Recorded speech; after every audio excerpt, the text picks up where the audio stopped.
ሰላት ርዝቅ ያሰፋል። አላህ ምን አለ ቁርአን ላይ ወእሙር አህለከ ቢሰላቲ ወስጠቢር ዐለይሃ ቤተሰብህን በሰላት እዘዝ በሱ ላይም ጽና። ላ ነስአሉከ ሪዝቀን ሪዝቅን አንጠይቅህም ነሕኑ ነርዙቁከ እኛው እንለግስሃለን እንመግብሃለን እናበላሃለን ርዝቃችንን እኛው እንሰጥሃለን አለ አላህ። ወልዓቂበቱ ሊተቅዋ መጨረሻውም ያምረው ለስኬት የሚበቁት አላህን ለሚፈሩት ነው አለ። ስለዚህ ሰላትን ምን በል በሰላት ቤተሰብን እዘዝ። ሪዝቅኛ አንጠይቅህም ጽና አንተ በሰላት። ሪዝቅ ሰላት የሰላት ምንጭ የሪዝቅ ምንጭ ነው። ሰላት የደስታ ምንጭ ነው።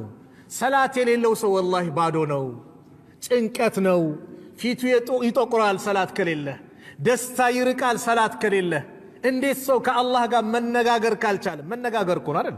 ፋቲሃ ስንቀራ አልሐምዱሊላሂ ረቢል ዓለሚን ስንል ምስጋና ይገባው ለዓለማቱ ጌታ ስትል ሐሚደኒ አብዲ ባሪያዬ አመሰገነኝ ይላል አላህ።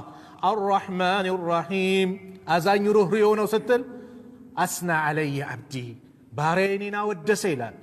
ማሊክ የውሚዲን የዛ የፍርዱ ቀን ንጉሥ ፈራጅ እሱ ነው ብለህ ስለ እሱ ማንነት ስትናገር መጀደኒ አብዲ ባሪያዬ አላቀኝ ይላል።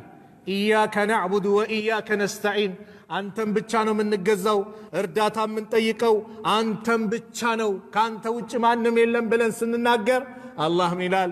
እቺ በእኔና በባሪያዬ መካከል ያለች ቃል ኪዳን ናት። ባሪያዬ ሲቸገር እኔን ሊጠይቅ ከኔ ውጭ ለማንንም ላይ ይገዛ እርዳታ እኔን ብቻ ሊጠይቅ ቃል ገብተዋል። ስለዚህ ለባሪያዬ የጠየቀው አለው ይሰጠው። ምን